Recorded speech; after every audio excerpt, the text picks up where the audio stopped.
¿Cuántos estuvieron cuando predicó una vez la semana pasada? ¿O hace 4 días? ¿Estuvimos? ¿Cuántos estuvimos? Ya. ¿Alguien se acuerda de algún resumen que haya quedado en usted? Por ejemplo,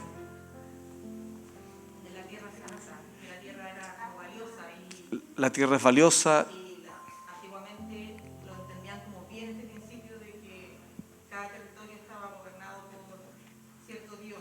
Perfecto, súper. ¿Alguien aprendió algo más? Que nosotros somos tierra santa, o sea, también es bien revolucionario para... nos escucha un judío ortodoxo y... porque tierra santa para ellos es la ciudad, Jerusalén, y si bien es cierto, desde mucho respeto, entendimos hace mucho tiempo que la dirección donde se mudó el Señor a vivir es en el corazón de aquellos que tienen reconocimiento de su pacto, ¿no? Que por cierto lo conquistó en el Hijo y a través de Él. Solo quería añadir, y que tiene vínculo con el mensaje, pero también nosotros somos tierra y distintos tipos de tierra.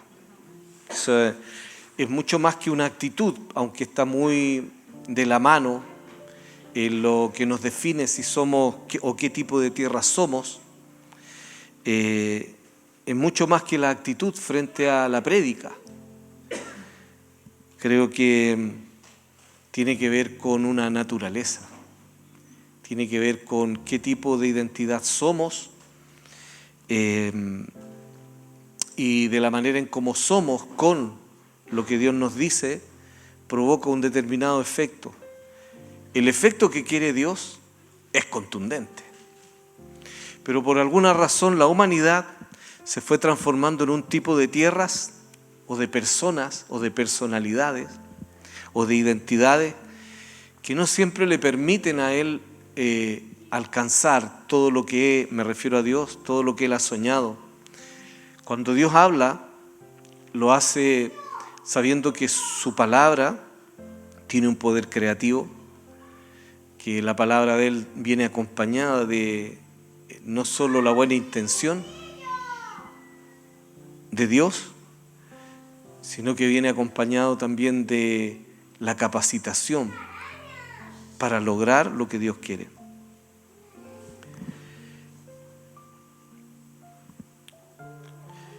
Entonces, la actitud es un tema, pero yo creo que lo que más responde a la voz de Dios es la naturaleza. ¿Cuánto Cristo está morando dentro de nosotros? ¿Cuánto Cristo está gobernándonos? Es lo que va a hacer que todo lo que Dios hable acerca de nosotros nos involucre, genere los resultados que Él espera. O también, cuanto Cristo no esté en nosotros, va a provocar que seamos distintos tipos de territorios para Dios, por así decirlo. Ahora quisiera iniciar en Génesis capítulo 3,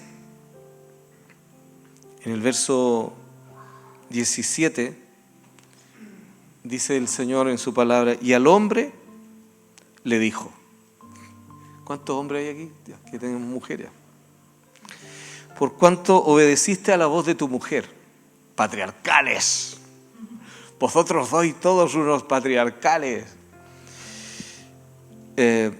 Por cuanto obedeciste a la voz de tu mujer y comiste del árbol que te mandé diciendo no comerás de él, maldita será la tierra por tu causa, con dolor comerás de ella todos los días de tu vida. Espinos y cardos te producirá y comerás plantas del campo. Con el sudor de tu rostro comerás el pan hasta que vuelvas a la tierra, porque de ella fuiste tomado, pues polvo eres y al polvo volverás. Y bueno, un consejo para los esposos, que siempre es bueno escuchar a la esposa, pero hay momentos en donde obedecer no es lo mismo que escuchar, ¿ya? Obedecer es sujetarse poniéndola como autoridad. Y en este caso ella se equivocó, rotundamente.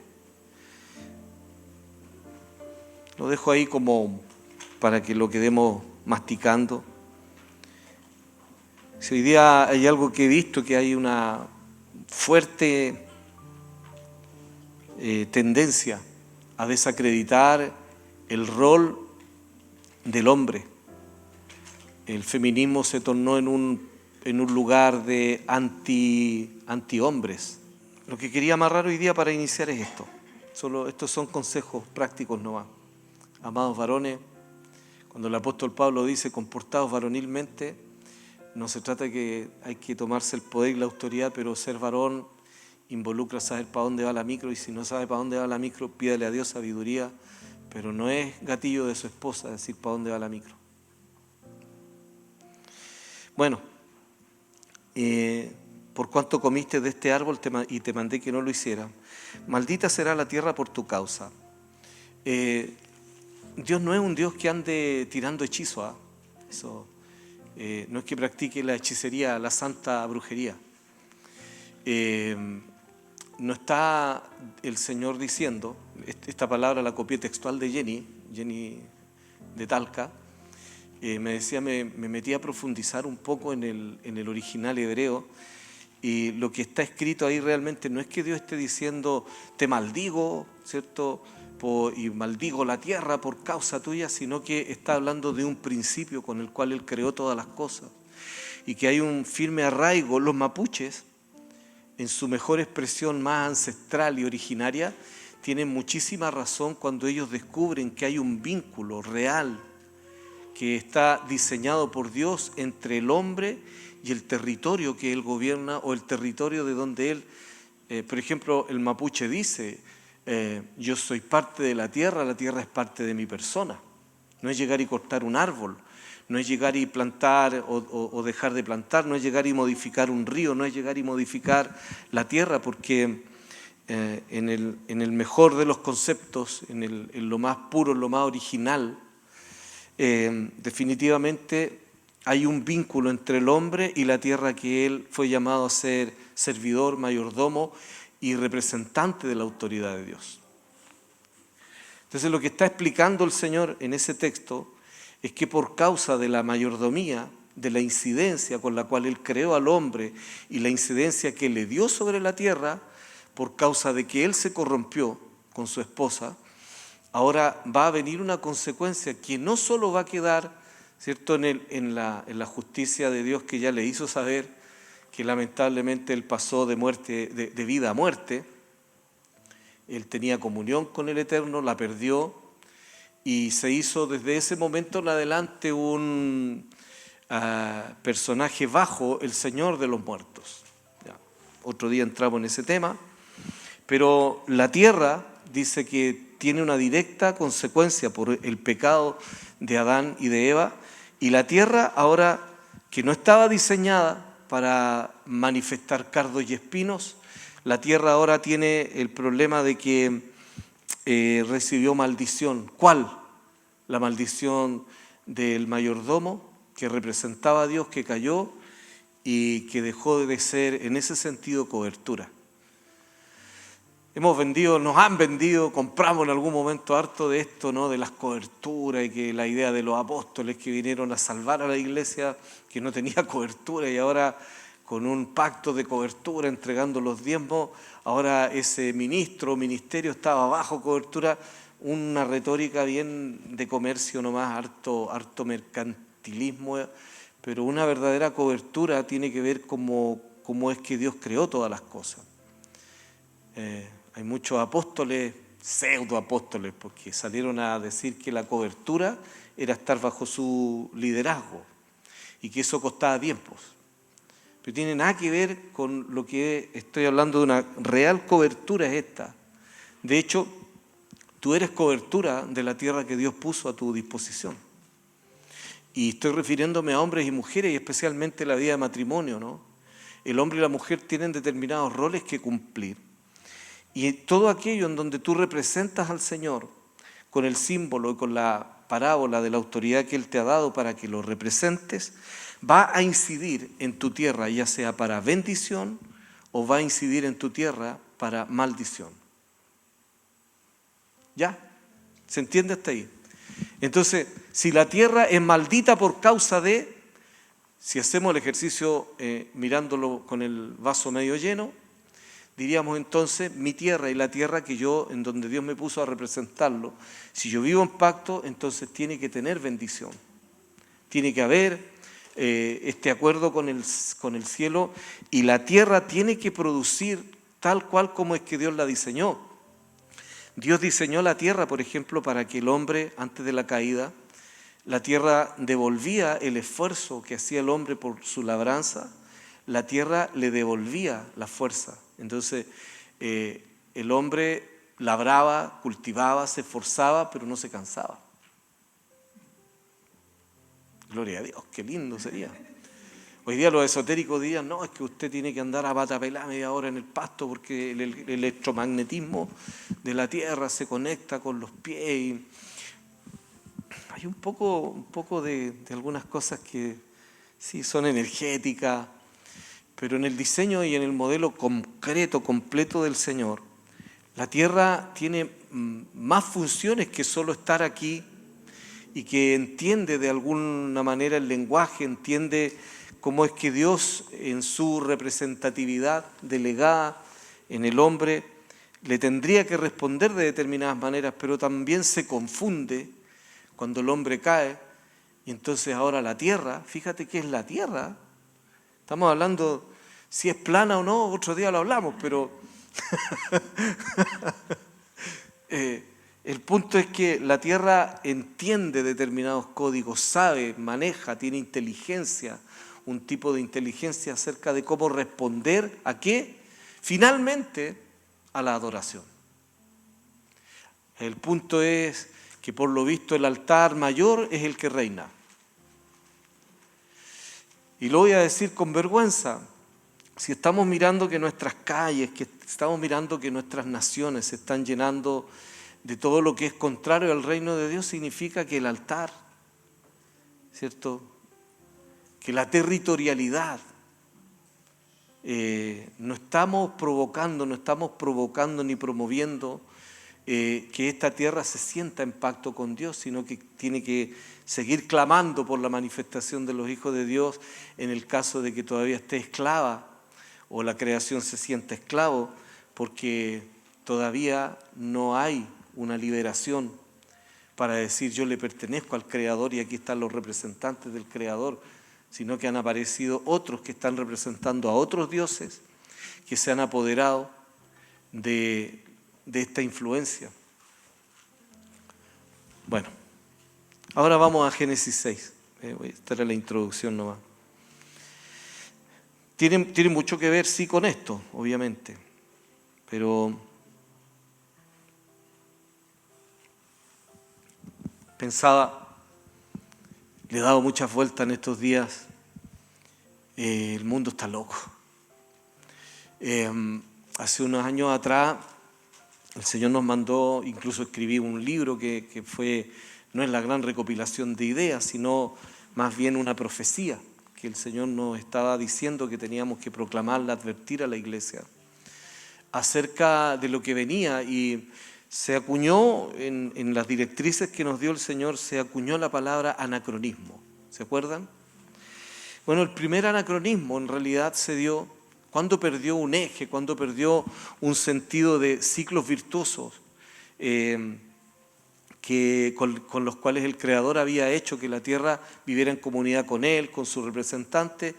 Efectivamente, el primer anacronismo, el perder la sincronía con Dios, cuando recibió por primera vez maldición la tierra, fue cuando precisamente Adán y Eva cayeron de su sitial y negociaron en el fondo el ser como los dioses.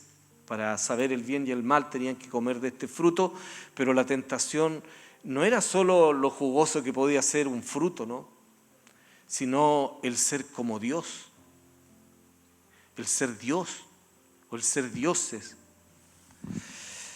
Y el anacronismo entonces fue este perder el eje que no solo deja al hombre y la mujer en problemas, sino que la tierra entera es conmovida por aquello.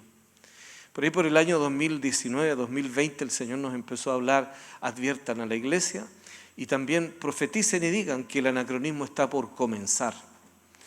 Por esa fecha empezamos a ver las convulsiones que nunca nos imaginamos. Yo creo que ni en la cuestión más creativa nuestra se nos habría pasado por la mente que íbamos a estar saliendo del estallido delictual, del estallido social, a todo lo que fue la pandemia. Años donde todo cambió rotundamente, y no fue que fuimos solo incomodados por esto, sino que lo que estaba ocurriendo realmente es que el pecado llegó a tal grado, llegó a tal punto, en donde volvemos a tener una especie de representantes humanos del ser terrícola que Dios está observando, que cada vez se aparta más de Dios, que cada vez se aparta más al extremo de hacer que una porción importantísima sea irredimible. Génesis capítulo 6 cuenta la historia de cómo es que los observantes, que eran hijos de Dios, también hijos espirituales, pero estos observadores que no tenían el problema más grave que tenemos los hijos de Dios, que Dios nos soñó libres. ¿Se acuerdan cuando yo les decía hace unas semanas atrás predicando? Hay un texto en Job, me parece que el capítulo 38 por ahí, 4, dice, ese es cuando habla de los, cuando los hijos de Dios se alegraron cuando Él fundamentaba la tierra y todo. Pero hay un texto de Job que dice que Dios no confía en sus siervos y ha visto necedad en sus ángeles. ¿Ya? El tema es que, ¿por qué no confiaría Dios en sus siervos? ¿Y en qué instante vio necedad en sus ángeles?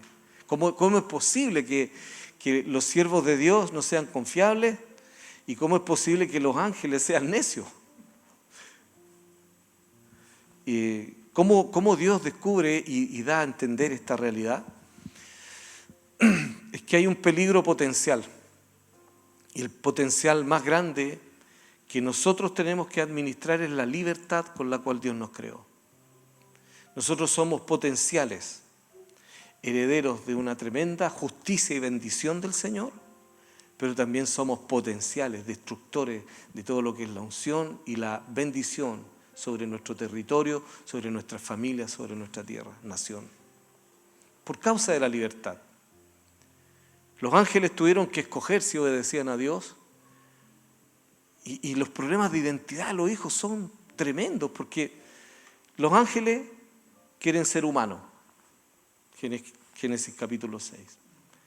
Empiezan a mirar a la hija de los hombres, dicen, son fértiles dentro de la palabra hermosas. El original hebreo, de entre tantas acepciones que tiene una de ellas, es que dice ellas son embarazables. Y parece que dentro de las restricciones que podría tener, que no dice que los ángeles no tengan la capacidad de engendrar, solo que no estaba contemplado que lo vivieran. Era tal vez una de las restricciones de vivir en sujeción y obediencia a Dios. Pero cuando viene el ángel o el querubín, ¿cierto?, caído, a conversar con la mujer en el huerto, le ofrece un fruto que la convertiría en un Dios. Así que los hijos terrenales quieren divinizarse y los hijos espirituales quieren humanizarse. Nunca estamos conformes. Me gustaría ser alto. ¿Por qué no tuve los ojos azules? ¿Por qué no mido más, no tengo más estatura? Soy muy blanco, soy muy negro, soy muy gordo, soy muy flaco. Nunca estamos conformes con quienes somos, porque parece ser que toda la vida en el ambiente hay una potencial tentación a que, ejerciendo la libertad de no sujetarte a Dios, podrías transformarte, entre comillas, en aquello que ya hoy día es superlativo donde vamos, ¿no? En el relato que te planteo, o sea, el gran no soy se ha encargado de tergiversar de tal manera la identidad de los hombres que le ha hecho creer que con solo percibirse de determinada manera te transforma en lo que tú quieras. O sea, ya es una magia impresionante, y el problema más grave es que en la estupidez y la locura que el mundo vive se están creyendo esto y están tratando de establecerlo como leyes para gobernar a través de estas legislaciones corruptas, nefastas, diabólicas, pero y a título de que eso les va a dar libertad, plenitud, una libertad malentendida. Definitivamente el anacronismo es cuando hay cúspides de maldad en la que estamos nosotros, lamentablemente. El tema es que cada vez veo más cerca que aquello que nos advertía Gigi Ávila, por ejemplo, cuando decía el fin se acerca, y uno te da como miedo, no sabes si te están un poco extorsionando para salir corriendo del infierno, pero el hombre lo hizo con seriedad. Sí, se encargó de hacernos saber que va a venir un momento en donde todo se va a acabar. ¿Cuáles son las pistas que nos va dejando la Escritura? Cuando el Señor dice, así como en los días de Noé, así será mi venida. ¿Qué ocurrió en los días de Noé? Génesis capítulo 6, verso 1 en adelante dice, aconteció que cuando comenzaron los hombres a multiplicarse sobre la faz de la tierra, y les nacieron hijas, que viendo los hijos de Dios, que las hijas de los hombres eran hermosas, tomaron para sí mujeres, escogiendo entre todas. Y dijo Jehová, no contenderá mi espíritu con el hombre para siempre, porque ciertamente les carne, más serán sus días 120 años. Le voy a regalar 120 años de gracia. 120 años de gracia para que el pregonero de justicia los llame al arrepentimiento, para que les explique que esta cuestión se va a acabar, que esto ya llegó a un punto, la sincronía, ¿cierto?, de la tierra, de las cosas como yo las he creado, por causa de que no quieren vivir en pacto conmigo, se va a hacer insostenible, esto se va a acabar. Viene el caos que va a ser rotundo, yo les voy a regalar estos 120 años. Bueno, dice que había además ya en la tierra gigantes en aquellos días, etc. Y también después que se llegaron los hijos de Dios a la hija de los hombres y les engendraron hijos, estos fueron los valientes que desde la antigüedad fueron varones de renombre. Y dice, por ahí Michael Heiser dice en el verso 5, estamos hablando de una rebelión de ángeles, ¿verdad? De espíritus, de dioses con minúscula, de Elohim. Porque ellos inician el tema y dicen, las mujeres son bonitas, podríamos engendrarlas, nos hacemos nuestra raza paralela, nos independizamos de Dios, pero tenemos nuestro propio reino. Pero el verso 5 como que tiene un vuelco gigante, porque estamos hablando del verso 1 al 4, de cómo es que la maldad de los ángeles caídos, ¿cierto? Y un plan de desacreditar en el fondo el plan y toda la obra de Dios. Pero fíjate lo que pasa en el verso 5. Léelo. Y vio que la maldad de los hombres era mucha en la tierra, y que todo designio de los pensamientos del corazón de ellos era de continuo el mal. Así que la tarea de la vida espiritual de los ángeles que cayeron, corrompidos obviamente, y ellos, bueno, por ahí hay informaciones extrabíblicas como lo relata el libro de Enoc, acerca de que en un determinado monte hicieron un pacto bajo anatema, es decir, se maldijeron prácticamente a sí mismos diciendo, no volveremos atrás de esta decisión que hemos tomado, vamos a tener nuestro propio reino, nuestra propia raza, y vamos a ser semejantes al Altísimo. Es la misma, y si te das cuenta, no estoy diciendo que Satanás sea el gran iniciador de esto, al parecer hay otras rebeliones, que no es necesariamente el mismo. Porque estos son los hijos de Dios, los que vieron que las mujeres eran hermosas y que se quisieron aliar, a lo mejor, a alguna rebelión que tenía que ver con Satanás, pero esto no es necesariamente él. ¿Ok? Pero ahora el verso 5 como que da a entender que toda la obra hecha cobró una cuenta gigante y ha corrompido a la raza humana. Cuando el Señor nos advertía del anacronismo, creo que nos estaba diciendo, prepárense para ver un debacle gigantesco en la raza humana. Y yo miro la condición de los hombres, cada vez la veo más irredimible. Cuando asesinaron a Charlie Kirk, no puedo creer que haya en TikTok que estén celebrándolo. El grado de idiotez. No estoy diciendo que el hombre... Por ahí alguien me escribió, un antiguo profesor de teología que yo tuve, me escribió en el Facebook, pero se supone que tenía 2 legislaciones en favor de Trump. Entonces, es como que por eso deberían matarlo. ¿Está bien?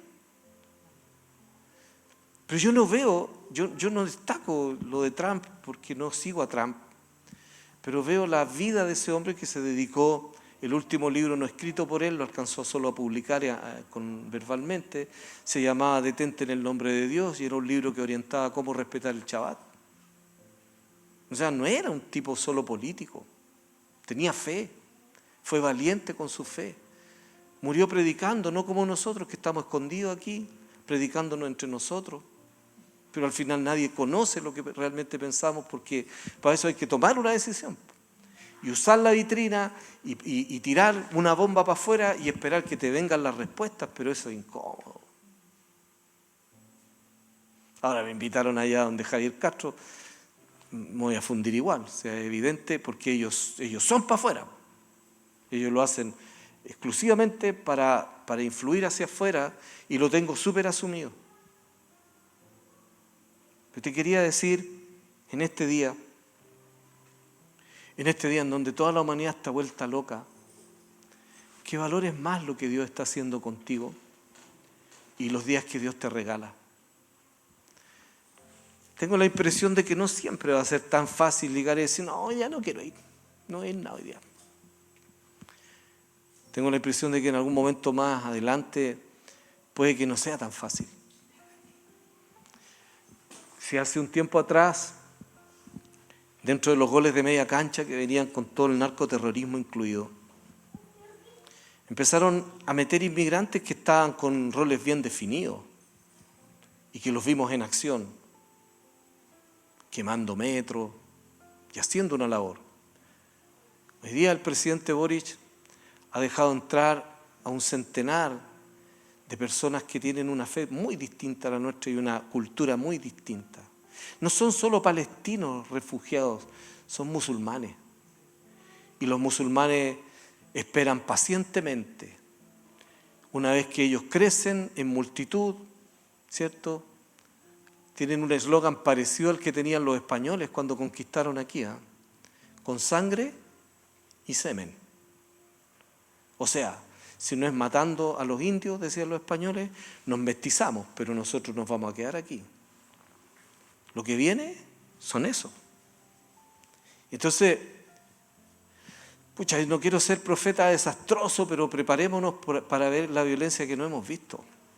Porque si ya nos traumatizó la violencia de Centroamérica, no tenemos idea la violencia que traen los que viven, nacieron, se criaron para la guerra. 100 personas violentas del mundo musulmán no son 100 personas, ni aunque sean narcoterroristas de Centroamérica.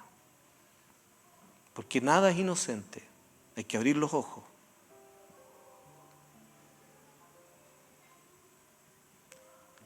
No se avecinan buenos días para la humanidad, lamentablemente para nuestro Chile tampoco. Lleva años de pegarle portazos al Señor, especialmente los políticos y la gente que se está haciendo las repartijas de las naciones. Y aquí estamos nosotros, a veces con la vivencia de un evangelio demasiado liviano, un evangelio demasiado a como yo me siento, tan perceptivo como me autopercibo. Yo me autopercibo un cristiano devoto, yo me autopercibo un cristiano lleno del fuego de Dios. No sé si Dios me percibirá así, pero yo me quiero mirar de esa manera. Y por eso creo que pensamos que tenemos la opción de jugar, no un poco, sino mucho, con nuestras propias propuestas de fe. El próximo año a lo mejor no hay iglesia en Antioquia. Todo está en las manos del Señor. Porque ¿cómo podríamos pensar en metas de fe?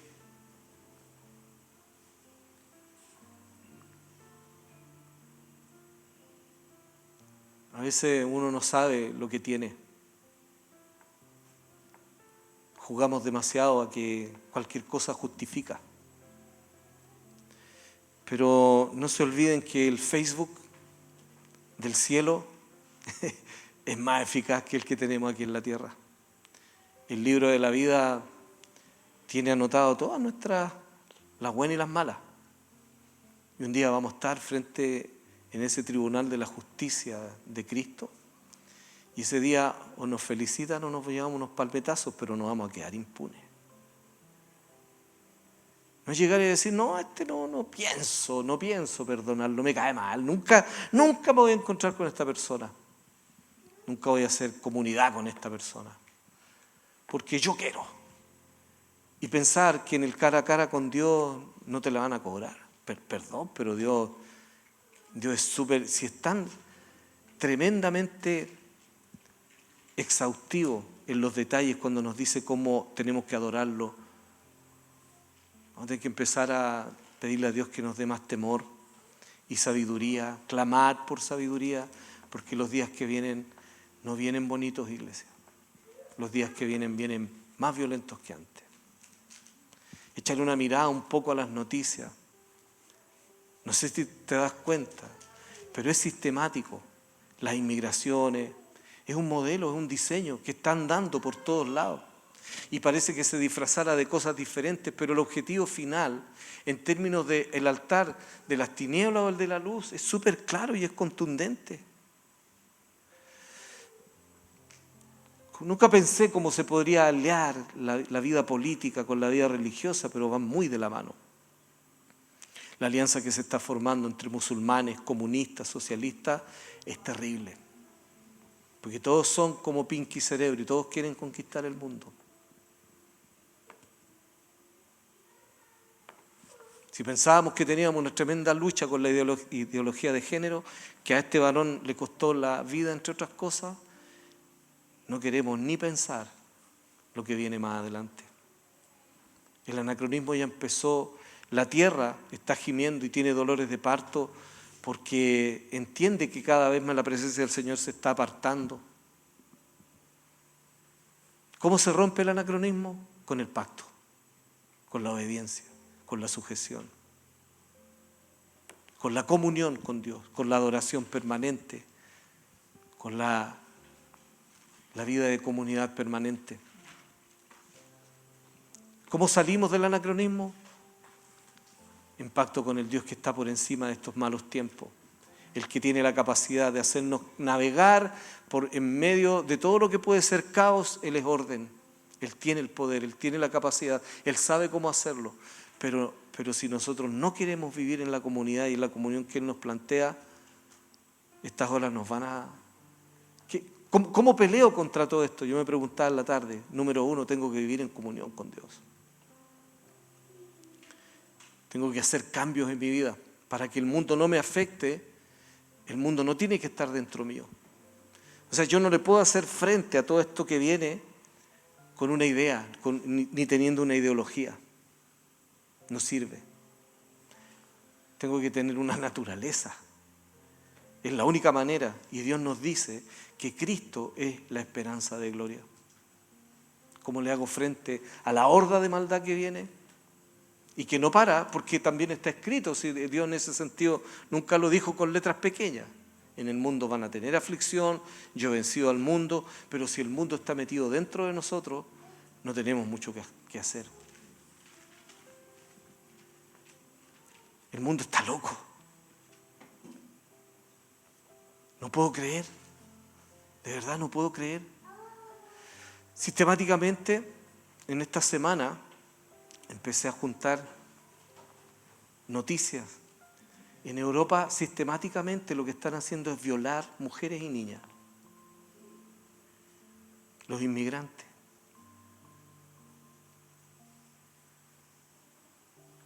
De hecho, en Valdivia, una persona, un inmigrante de Perú, violó tenía de esclava sexual a una menor, creo que tenía 14 años. La tenía encerrada aquí en Chile, en Valdivia. Un inmigrante tenía de esclava sexual a una niña, creo que tenía 14, no sé si 14 o 12 años. 12 años. O sea, eso ya está ocurriendo. Quiero invitarte a ponerte de pie, que disfrute de unas lindas fiestas patrias.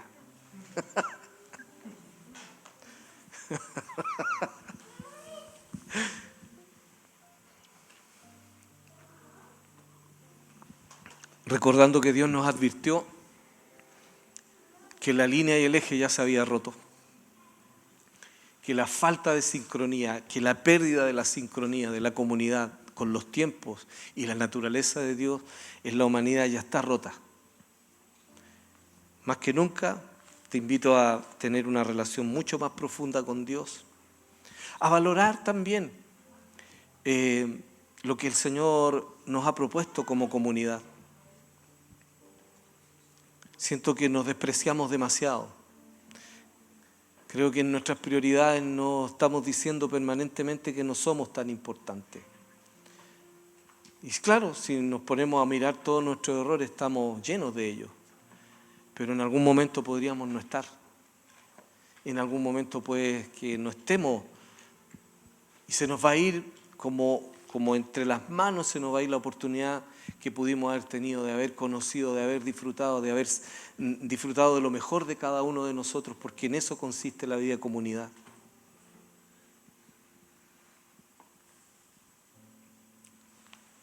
Te hago un llamado, iglesia. La única manera de hacerle frente a lo que está abordándonos como una ola horrible de maldad es vivir en pacto con Dios. Y es cuestionar con Él cuánto mundo hay dentro de nosotros, porque eso tiene que salir. O mejor lo digo en positivo, cuánto Cristo hay dentro de nosotros, porque eso tiene que fomentarse. Solo el Señor va a saber cómo sacarnos de la cantidad de pruebas que vienen. No importa, mira, me importa bien poco lo que prediquen en otros lados. Si ese exitismo de hacerte creer que el único lugar donde Dios habla es donde estamos nosotros, toda esa vanidad va a llegar a un momento en donde no va a servir de nada. Porque cuando tú estás solo frente al computador, cuando la propuesta de la pornografía, el súper entretenimiento está, en ese momento está el Señor y tú y el Señor y yo y el Señor. Y ahí es donde nos graduamos o nos desautorizamos. Podemos ponernos cara entre nosotros y cuando nos arrepentimos de corazón, yo sé que Dios nos perdona. Pero cuando estamos desautorizados, es imposible ir más allá. El que ya puso el cerco, el acusador, ya nos tiene presos en la cárcel de la acusación donde no te deja explotar el potencial que Dios te ha dado. ¿Cuánto mundo me gobierna? Ha sido mi pregunta en estos días. ¿Cuánto Cristo me gobierna? Porque frente a todo lo que está pasando en el entorno, familiarmente también estamos probados por muchas cosas, pero en términos de humanidad, si la tierra que el Señor me mandó a ser el mayordomo la veo bajo maldición, ¿no será que es culpa mía? La maldad, fíjate, en Génesis capítulo 3, cuando el Señor inicia la justicia, ¿cierto?, por causa de la caída del hombre, lo que deja claro el apóstol Pablo y lo explica, dice que en ese momento lo que entró en la humanidad fue la muerte, no la culpa. Porque si la culpa se heredara, entonces Jesús habría nacido de María y habría heredado la culpa de María. Lo que se hereda es la muerte. Pero hay una culpa. ¿Cuál es la culpa? La que afecta a la tierra. Si somos culpables de algo, si le pedimos a Dios, bueno, ¿en qué no estoy bien? ¿Dónde está la culpa mía? Mira tu tierra. Mira la mayordomía. Y si hay algo que mejorar, Dios te va a decir cómo. porque en Cristo hay una victoria aplastante sobre todo aquello. Señor, te damos gracias por este día. Oramos para que tú nos libres de este mundo que está esquizofrénico, Señor. Hay tanta maldad, Señor, hay tanta violencia, está desbordado, definitivamente anacrónico. Anacrónico el mundo y la sociedad están apartadas de ti. Oramos para que tu infinita misericordia nos conserve a tu lado, Señor, en comunión contigo y bajo el señorío tuyo. Perdona nuestras faltas. Perdona, Señor, todo aquello que te desprecia con nuestras actitudes, Señor. Perdona todo aquello que ha despreciado nuestro prójimo, nuestros propios hermanos, Señor. Cuando solo tenemos palabras de descargo, Señor, contrario a la comunidad en la cual tú nos has bautizado. Porque igual es como negarse a sí mismo, Señor. Te pido perdón. Oro para que la hora de las tinieblas no prevalezca contra nosotros. Que toda obra de brujerías, de hechicerías, Señor, de persecuciones que el enemigo quiera poner en contra nuestra, sean disipadas por tu inmenso poder, por tu nombre glorioso, por tu victoria aplastante, Señor. Y oro para que tu Espíritu nos llene, Señor, de la pasión, nos llene de sabiduría, nos llene de las ganas de hacer tu obra, Señor, aún en medio de la persecución. En el nombre de Jesús. Amén. Dios te bendiga, iglesia. Que tenga un lindo 18. Yo corro por la cuenta de haber predicado algo tan ácido, pero ¿sabes? Prefiero esto. Las cosas no están bonitas. Dios las va a poner bonitas.